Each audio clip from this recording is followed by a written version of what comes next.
semana pasada hicimos una pausa en Juan para comenzar con una serie corta de 6 sermones en lo que pudiéramos llamar las bases bíblicas de la Reforma Protestante.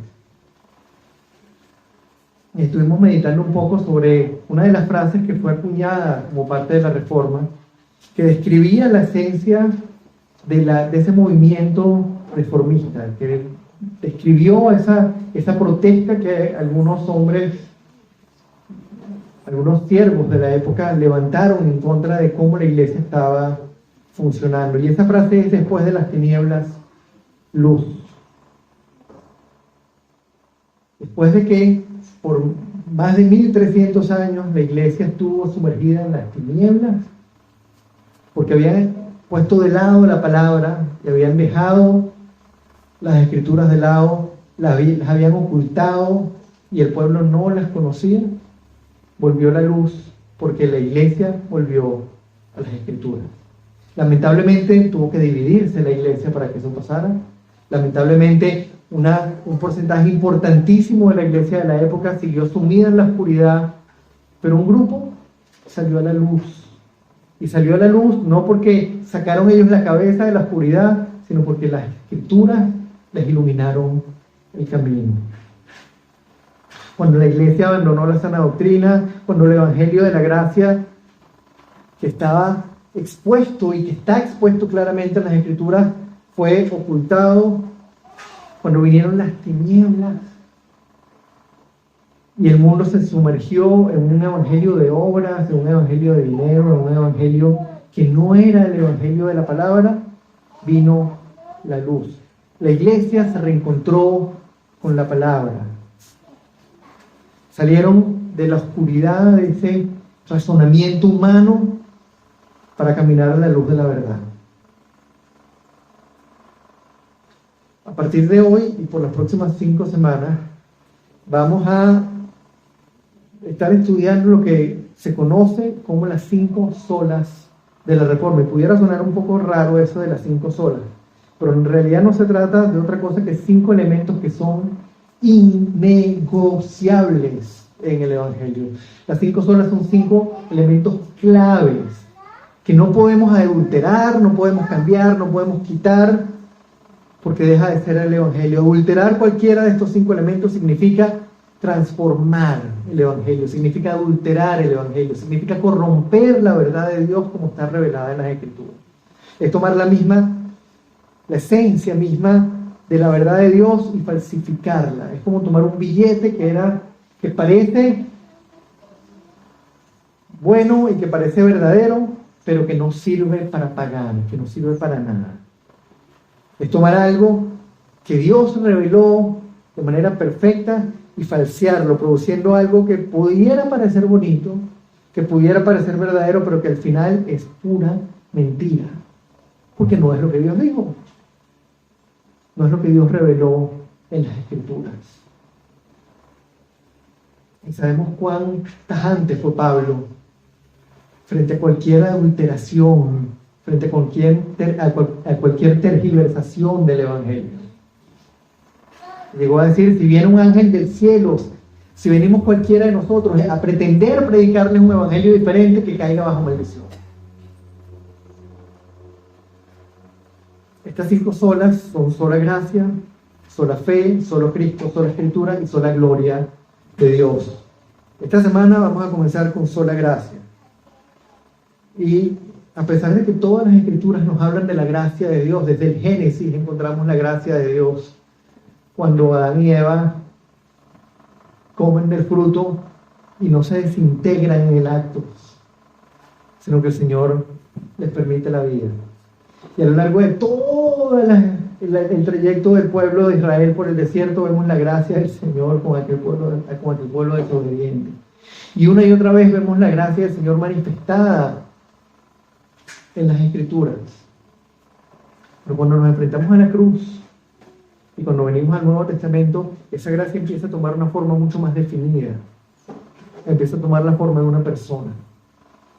Y lo que vamos a hacer hoy es tomar un pasaje que yo diría es el pasaje que más nos habla, que más claramente nos habla de la gracia, y es Efesios 2, los primeros versículos de Efesios 2. Lo primero vamos a orar, vamos a pedirle al Señor nuevamente que ahorita que vamos a leer su palabra, nos hable, nos permita hacer esta lectura con un corazón humilde, con un corazón sumiso y humillado delante de Él.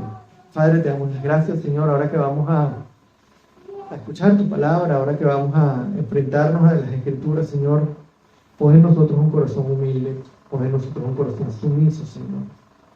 Que tu palabra nos transforme, que tu palabra nos hable, que tu palabra haga la obra que nosotros no podemos hacer, Señor. No dejes de inquietarnos y por sobre todo, no dejes, Señor, que interpretemos una cosa diferente de lo que tu palabra dice. No dejes que nosotros vayamos a interpretar algo diferente de lo que tú revelaste, Señor. Ayúdanos, Señor, a serte fieles. Ayúdanos a ser esos siervos que tú quieres que nosotros seamos, Señor. Te damos el honor y te damos la gloria por siempre. Amén y amén. Ok, Efesios 2, versículos 1 al 10. Y dice así: en otro tiempo, ustedes estaban muertos en sus transgresiones y pecados, en los cuales andaban conforme a los poderes de este mundo. Se conducían según el que gobierna las tinieblas, según el espíritu que ahora ejerce su poder en los que viven en la desobediencia. En ese tiempo, también todos nosotros vivíamos como ellos, impulsados por nuestros deseos pecaminosos, siguiendo nuestra propia voluntad y nuestros propósitos. Como los demás, éramos por naturaleza objeto de la ira de Dios. Pero Dios, que es rico en misericordia, por su gran amor por nosotros, nos dio vida con Cristo, aun cuando estábamos muertos en pecados, Por gracia, ustedes han sido salvados, y en unión con Cristo Jesús, Dios nos resucitó y nos hizo sentar con Él en las regiones celestiales, para mostrar en los tiempos venideros la incomparable riqueza de su gracia, que por su bondad derramó sobre nosotros en Cristo Jesús. Porque por gracia ustedes han sido salvados mediante la fe. Esto no procede de ustedes, sino que es el regalo de Dios, no por obras, para que nadie se jacte. Porque somos hechura de Dios, creados en Cristo Jesús para buenas obras, las cuales Dios dispuso de antemano a fin de que las pongamos en práctica. Lo primero que tenemos que entender para poder comprender lo que es la gracia y por qué la gracia es uno de esos elementos innegociables del Evangelio, es cuál es la situación del hombre, del ser humano, como una criatura caída frente a un Dios santo, santo, santo. ¿Cuál es la situación del hombre como pecador frente a la santidad de Dios? Y para ver esa situación del hombre, este pasaje la describe de una manera muy sencilla, pero a la vez muy profunda. Y vamos a comenzar tomando los dos primeros versículos y vamos a descomponerlos en 5 frases que tenemos ahí. En primer lugar nos dice: en otro tiempo, ustedes estaban muertos en sus transgresiones y pecados. Pablo les está hablando a un grupo de cristianos, no les está hablando a un grupo de incrédulos. Les dice: en otro tiempo ustedes estaban muertos. Él les recuerda de dónde salieron. Ustedes estaban muertos en sus pecados. Y fíjense, Pablo utiliza una palabra muy tajante. Les dice: ustedes estaban muertos, no les dice ustedes estaban enfermos, ustedes estaban moribundos. Ustedes tenían un problema mucho mayor que una enfermedad. Ustedes estaban muertos. Y no sé si se han puesto a pensarlo alguna vez, pero una persona viva, aunque sea, tiene la esperanza de curarse de una enfermedad. Una persona que está viva puede tomarse el medicamento, puede escuchar al doctor, puede tomarse las medicinas y puede seguir un tratamiento. Y tiene la esperanza de salvarse. Mientras alguien está vivo, hay una esperanza de curarse de una enfermedad. Pero hermanos, un muerto no tiene ni siquiera la esperanza. Ustedes se imaginan un doctor sentado delante de una tumba dándole una receta. Parece hasta chistoso. No hay manera. No importa la receta que le demos a un muerto y el medicamento que le demos, ese muerto no se va para de la tumba. No hay tratamiento que valga. Está muerto. Y ni él ni nadie más puede hacer nada para que este hombre deje de estar muerto. Un muerto no puede decir, ya no quiero estar más muerto. Es más, el muerto ni sabe que está muerto. A un muerto le pasas con un carro por encima y el muerto ni se entera. Y el punto es que el hombre caído está muerto en sus transgresiones y pecados. La situación del hombre no es una situación de enfermedad, es una situación de muerte espiritual delante de Dios. El hombre pecador se opone a Dios, no lo obedece ni puede obedecerlo. No hay en él vida, no hay vida espiritual, no hay relación con Dios. Aunque camina, respira, se mueve, no está verdaderamente vivo. Puede parecer que va, puede parecer que hace, pero lo que realmente significa la vida, que es la relación con Dios, no está. Es una especie de zombie, es un muerto que camina, pero no hay vida.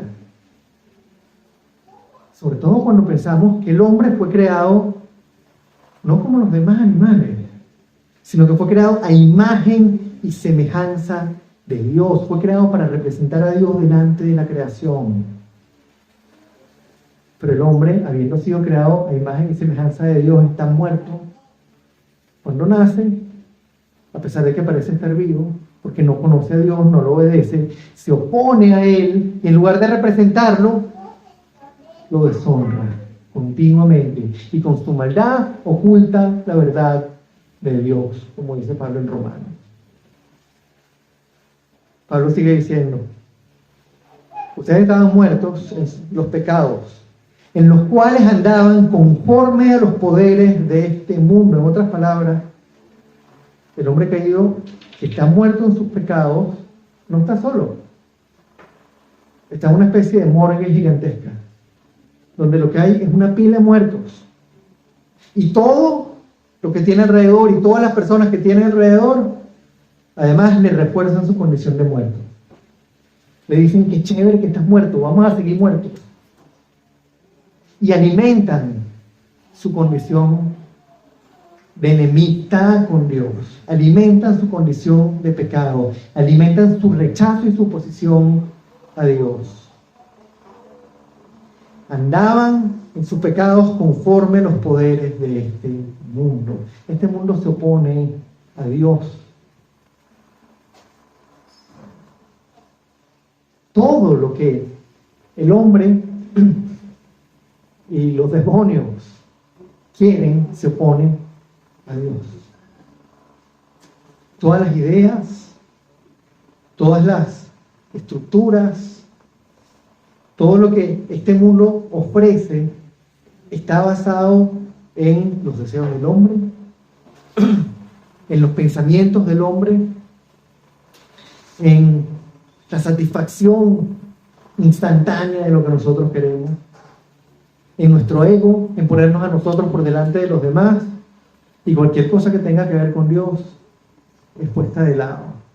Entonces sí, los hombres están en medio de una morgue gigante. Y ahí viene la tercera frase. Se conducían según el poder que gobierna las tinieblas, según el espíritu que ahora ejerce su poder en los que viven en la desobediencia. Y el hecho es que todos esos muertos que están en esa morgue gigantesca están tocando una misma sinfonía. Y el director de la orquesta es nada más y nada menos que el ser que más odia a Dios, es Satanás. El que los dirige es nada más y nada menos el que se opone más fervientemente y con más fuerza a Dios, el que más lo odia. Y el hecho es que todo cristiano tocó en algún momento en esa orquesta bajo la dirección de Satanás. No hay un solo ser humano que no haya tocado en esa orquesta. Nacemos como músicos de esa orquesta. Nacemos como parte de ese grupo. Tanto que Pablo dice Continúa diciendo, en ese tiempo también todos nosotros vivíamos como ellos, impulsados por nuestros deseos pecaminosos, siguiendo nuestra propia voluntad y nuestros propósitos. Todos nosotros vivíamos como ellos, impulsados, ¿por qué? Por nuestros deseos pecaminosos, siguiendo nuestra propia voluntad y nuestros propósitos. Nuestra voluntad, nuestros propósitos. Antes de conocer al Señor, nuestra ley era nuestra propia voluntad. Nuestra carne era la reina. ¿Qué quieres, cuerpo, para dártelo? ¿Qué deseo para obtenerlo? No importa a quién tenga que pisar, no importa a quién tenga que ofender, no importa a quién me tenga que llevar por delante, no importa, ni siquiera pensábamos si eso le gustaba o no le gustaba a Dios. Estos días conversaba con algún hermano. Pregúntenle, métanse en un salón de segundo año de bachillerato, primer año de bachillerato, y díganle a esos muchachos que tener relaciones sexuales antes del matrimonio está mal. Vamos a ver si no le tiran tizas, borradores, cuadernos, morrales y se ríen de ustedes en la cara. ¿Qué hubiésemos dicho nosotros cuando estábamos en el segundo año si nos hubiesen dicho eso? ¿No nos hubiéramos reído también?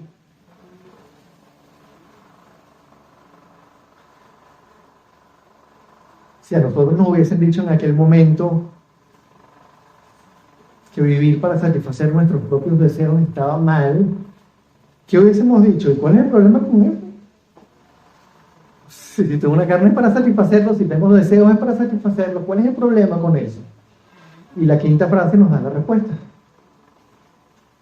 Como los demás, éramos por naturaleza objeto de la ira de Dios. El problema con eso es que eso nos hace merecedores de lo peor que podemos merecer. El problema con eso es que a cualquiera que se opone a la voluntad de Dios, lo que verdaderamente le corresponde es recibir la ira de Dios. El hombre caído es por naturaleza objeto de la ira de Dios, la ira del Dios Todopoderoso, la ira del Dios que con su voz, con su sola voz creó el universo, que es soberano, que creó todo, absolutamente todo, que es el dueño de todo.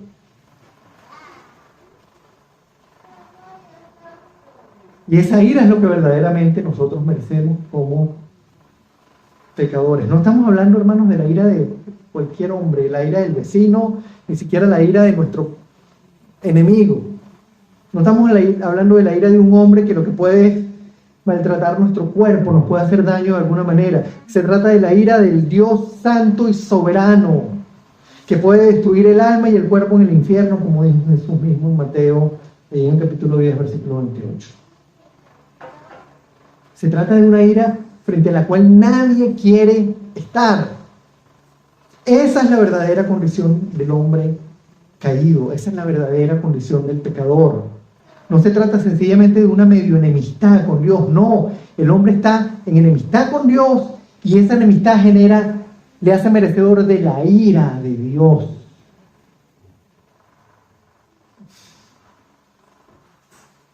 Y el día que nos damos cuenta de eso, ahí empieza la conversión. Solo cuando entendemos la gravedad de la situación, solo cuando entendemos cuál es nuestra posición como pecadores delante del Dios Santo, es que podemos entender qué es la gracia. Y porque esa gracia es un elemento innegociable del Evangelio, como es uno de los elementos más cruciales del Evangelio.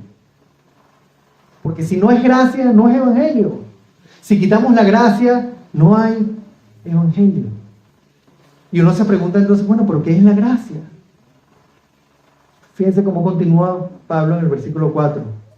Después de describir toda esa situación del hombre frente a Dios, del pecador frente a Dios, nos dice, pero Dios, que es rico en misericordia, por su gran amor por nosotros, nos dio vida con Cristo, aun cuando estábamos muertos en pecado. Por gracia, ustedes han sido salvados. Estábamos muertos en nuestros pecados, no teníamos esperanza, merecíamos la ira del Dios santo, soberano y todopoderoso, pero aún así Dios nos dio vida con Cristo. Y nos dio vida con Cristo porque Él así lo quiso, porque Él le dio la gana. Ya nosotros no estamos muertos. Un cristiano verdadero tiene vida, salió de la oscuridad, salió de la muerte y tiene vida porque Dios lo hizo, porque Dios se la dio. Por gracia hemos sido salvados. El que debía destruir nuestra alma y nuestro cuerpo en el infierno, nos salvó porque así lo decidió. Amén. Punto. Es unilateral. La gracia es de allá para acá. La salvación es de allá para acá. Es un regalo de Dios, uno que nadie merecía y que sin embargo algunos reciben, perdón. No porque se lo ganan, no porque hacen algo o tienen algún mérito para recibirlo, sino porque Dios decide dárselo. Y uno preguntaría, ¿y en qué consiste ese regalo? Si la gracia es un regalo, ¿cuál es el regalo que nos está dando? Y Pablo contesta en el versículo 6, en unión con Cristo, Dios nos resucitó con Él y nos hizo sentar con Él en las regiones celestiales. Yo no sé si ustedes se han sentado alguna vez a meditar en esta frase. En unión con Cristo Jesús, Dios nos resucitó y nos hizo sentar con Él en las regiones celestiales. Hermanos, ¿se dan cuenta que está hablando en presente? Nos resucitó, nos dio vida eterna y nos asignó un nuevo cuerpo, aun cuando no lo hemos recibido. Es una certeza. Y en esa certeza de que somos hijos suyos, de que hemos sido adoptados, de que tenemos vida eterna, de que vamos a resucitar con Él, pero es una realidad ya presente, porque su Espíritu Santo vive en nosotros. Y unidos a Cristo, formamos parte del reino de los cielos. Ya no somos ciudadanos de este mundo, estamos sentados con Él en las regiones celestiales, somos ciudadanos del reino, ya no somos más ciudadanos de este mundo. Nuestra ciudadanía cambió. Ya nuestro pasaporte no dice ciudadanos del mundo, dice ciudadanos del cielo.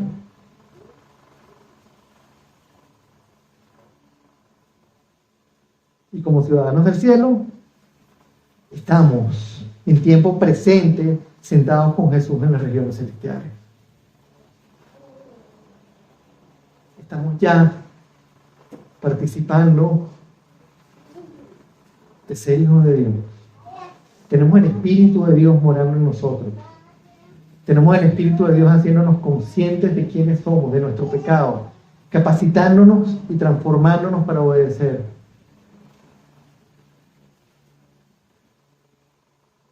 Yo les pregunto, ¿puede alguien imaginarse un regalo más grande que ese? Es obvio que no. Siendo quienes somos, poder considerarnos ya en este instante ciudadanos del reino de los cielos, habiendo sido salvados por gracia, aunque no lo merecíamos, porque Dios lo quiso, porque a nosotros solo Él lo sabe. Pero que podamos decir que estamos sentados juntamente con Cristo en las regiones celestiales, que ya formamos parte del reino de los cielos, que ya nuestra ciudadanía cambió. Y uno dice, pero ¿por qué Dios hizo esto? ¿Para qué lo hizo? Si yo era así, ¿por qué hizo todo esto por mí? Por cada uno de nosotros. ¿Para qué hizo esto? En el versículo 7, Pablo sigue diciendo, para mostrar en los tiempos venideros la incomparable riqueza de su gracia, que por su bondad derramó sobre nosotros en Cristo Jesús. En otras palabras, hermanos, Dios hizo todo esto para dar a conocer su carácter perfecto, su misericordia, su amor, su bondad. El objetivo final de todo esto es Él, es su gloria, es su gracia. Es que Él se conozca, es que su amor se dé a conocer. De hecho, un poco más adelante, ahí mismo en la carta a los Efesios, Pablo dice que el final de todas estas cosas es que la sabiduría de Dios en toda su diversidad se dé a conocer ahora en las regiones celestiales.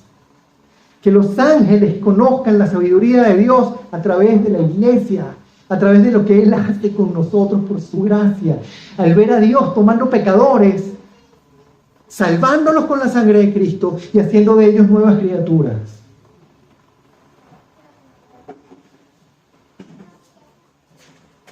Hermanos, la gracia de Dios derramada sobre nosotros en Cristo Jesús es tal vez una de las maneras más sublimes en las que Dios se revela, en la que da a conocer sus atributos perfectos a su propia creación.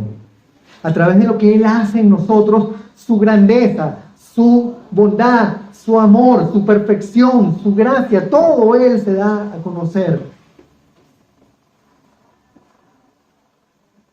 Y Pablo termina ahí en el versículo 8, esta sección, porque por gracia ustedes han sido salvados mediante la fe. Esto no procede de ustedes, sino que es el regalo de Dios, no por obras, para que nadie se jacte. Fuimos salvados cuando creímos en la persona de Jesús, cuando creímos en su obra redentora. Pero esto no fue ni iniciativa ni obra nuestra. Nosotros éramos incapaces de creer en Cristo. Nosotros éramos incapaces de creer que somos unos pecadores inmerecedores del perdón. Mucho menos pecadores condenados y destinados al infierno. Pero un día, por la gracia de Dios, su Espíritu Santo nos abrió los ojos. Y nos dimos cuenta de quién éramos y en el paquete en el que estábamos metidos, y de repente nos encontramos parados delante de la cruz, porque Él así lo quiso. Él nos mostró su cruz. Vino, murió, pagó y nos llevó de la mano hasta la cruz.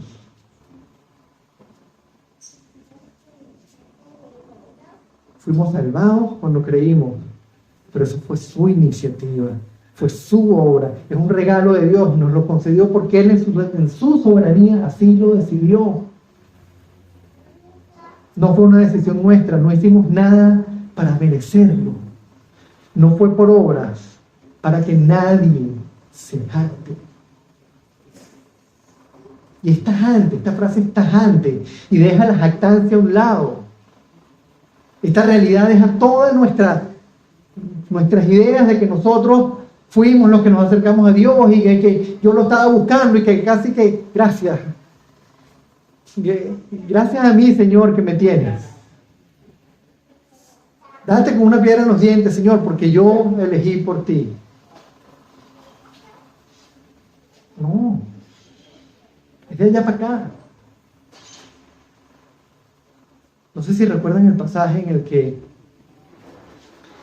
Abraham, el Señor le dice que pique unos animales y los ponga y se derrame la sangre y hagan como un río de sangre entre los animales. Ese era un pacto que se usaba en aquella época, en el que cada parte que participaba en el pacto debía pasar por ese río de sangre. Y el pacto que se estaba haciendo era que si cualquiera de las dos partes quebrantaba el pacto, él sería quebrado como esos animales y su sangre sería derramada. ¿Recuerdan que cuando Abraham picó los animales y los puso ahí en filita, quien pasó entre los animales fue Dios y no Abraham? ¿Qué pasó en la cruz? ¿Quiénes quebrantamos el pacto y quién murió? ¿Quién derramó su sangre cuando nosotros quebrantamos la ley? No es por obras, para que nadie se jacte. Merecíamos su ira, pero nos dio vida eterna. Nos dio vida eterna en Jesús. No podíamos hacer nada para agradarle, no podíamos hacer nada para recibir su perdón, pero Él compró nuestro perdón. Él nos salvó de su propia ira, haciendo recaer sobre su Hijo, sobre Jesús, el castigo que nosotros merecíamos. Lo que recibió Jesús en la cruz no fue cualquier cosa, fue la ira de Dios que nosotros merecíamos, hermano. ¿Quién puede jactarse frente a esto? Nadie. El único que puede jactarse de esto es Dios mismo, por habernos salvado. Y frente a esta maravilla de la gracia, hay quienes objetan que, bueno, pero si no es por obras, si es un regalo, entonces me puedo sentir libre para pecar como me dé la gana. Puedo hacer lo que quiera. Total, si Él pagó. Pablo cierra en el versículo 10 aclarando justamente, así como ya vimos qué es la gracia, Pablo nos aclara qué no es la gracia. Dice, porque somos hechura de Dios, creados en Cristo Jesús para buenas obras, las cuales Dios dispuso de antemano a fin de que las pongamos en práctica. Hermanos, como vemos aquí, la gracia no es una licencia para pecar. Como cristianos fuimos creados en Cristo Jesús para poner en práctica las buenas obras que Él dispuso de antemano para que nosotros anduviésemos en ellas. En otras palabras, Dios nos rescató del pecado y nos dio vida eterna para que vivamos como Él quiere que vivamos. Y nos dio su Espíritu Santo para capacitarnos para vivir de esa manera. Y nos va transformando y nos va confrontando día a día con el pecado y nos hace sentir como Pablo, miserable de mí, ¿quién me librará de este cuerpo de muerte? Señor, te quiero obedecer y te fallo. Y nos mantiene en esa tensión continua en la que vamos siendo transformados.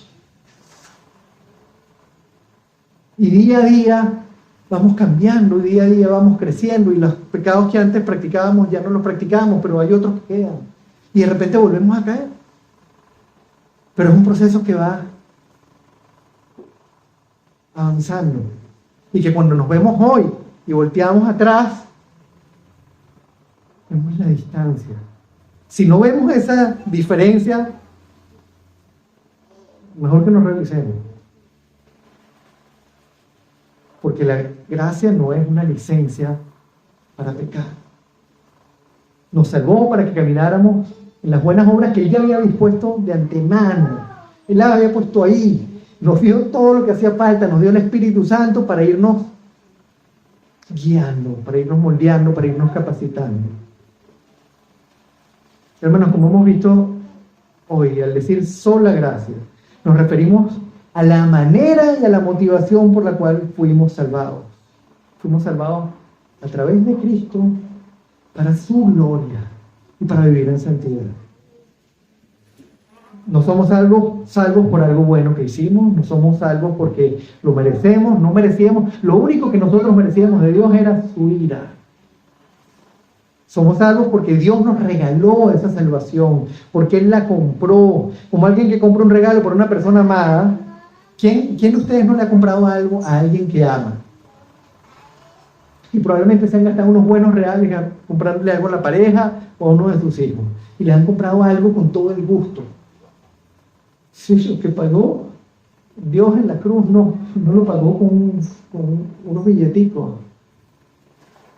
El regalo que Él compró no se compra en una tienda cara. El regalo que Él nos compró fue el regalo más costoso de todos y había un solo lugar donde comprarlo y era la cruz.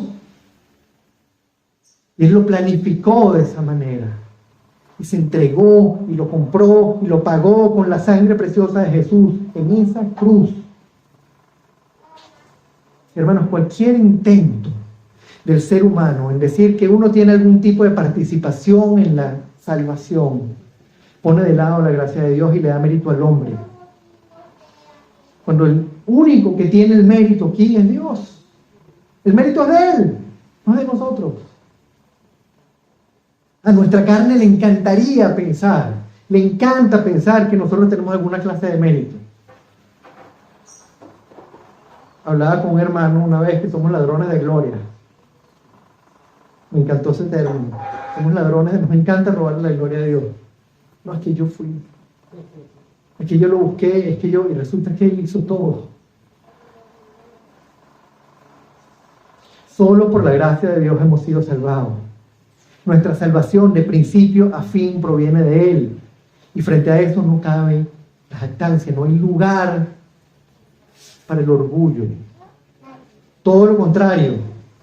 Asombro, gratitud, alabanza al Dios santo, santo, santo, que nos dio vida cuando estábamos muertos por la eternidad. Esto es lo que debe resultar de un corazón que entiende la gracia, entiende la magnitud de la gracia y se rinde delante del Señor diciéndole: gracias, Padre. Vamos a recordar esto, vamos a no olvidarlo.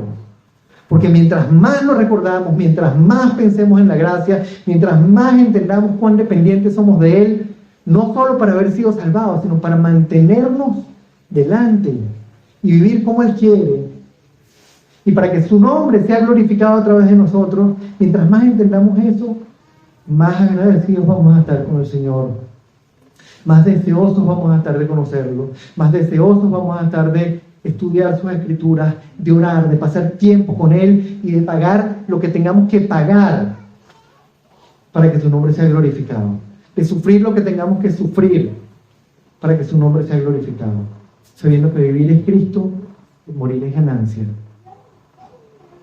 Vamos a orar.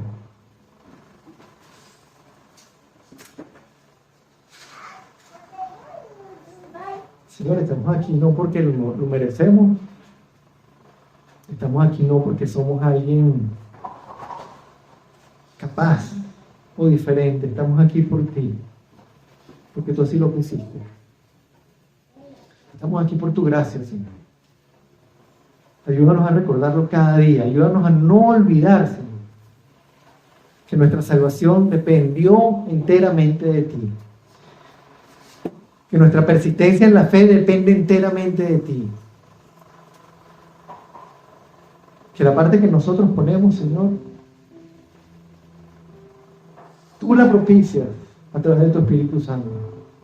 El deseo de estudiar tus escrituras, el deseo de obedecerte,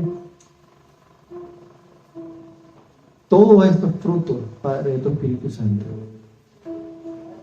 Y mientras más tiempo pasamos delante de ti, mientras más tiempo pasamos meditando en tus escrituras, mientras más entendemos tu gracia, tu amor, tu misericordia, más crece ese fruto, Señor. Que el amor, el gozo, la paz, la paciencia, la benignidad, la bondad, la fe, la mansedumbre y el dominio propio, Señor, vayan creciendo cada día en nosotros. Haz tú una obra que nosotros no podemos hacer y permítenos gozarnos, Señor, en ver cómo somos transformados, en ver cómo somos hechos por ti, instrumentos útiles en tus manos, y que a través de nuestro nombre, a través de nosotros, tu nombre sea glorificado. Gracias, Padre, por este regalo. Gracias por este pasaje. Gracias por tu palabra. Gracias por tu sangre derramada en la cruz. Y gracias por darnos el privilegio de ser tus siervos, Señor. Te adoramos y te bendecimos en el nombre de Cristo. Amén. Amén.